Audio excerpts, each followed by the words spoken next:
तो 8.5 फुट जो है वो गहराई उसके रह गई है। मिट्टी आते आते उसने भर दिया उसको। अब दोबारा उसको मिट्टी को पीछे धकेला जा रहा है ताकि समंदर को उसी मकाम पर लाया जाए और वहाँ पर बैनुल-अक़वामी एक बंदरगाह जो है वजूद में आए।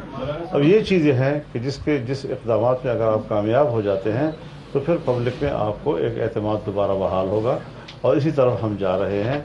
आपको अंदाज़ा नहीं है कि इन लोगों ने पाकिस्तान का कितना माशी कत्ल किया है और कितना उसने मुल्क की मईशत को डबोया है। ये काम जैसे मैं नहीं कह रहा हूँ, खुद जो इमरान खान के दाएं बाएं रहे हैं उन लोगों ने इस बात का एतराफ़ किया है और ये कहकर एतराफ़ किया है कि फजल रहमान कहता है कि ये बाहर का एजेंट है। हम नहीं मानते थे, हम इस बात से इख्तलाफ करते थे, लेकिन जिस अंदाज से मुल्क डूबा है और डुबोया जा रहा है ये बग़ैर एजेंडे के हो नहीं सकता। तो अब हम भी सोच रहे हैं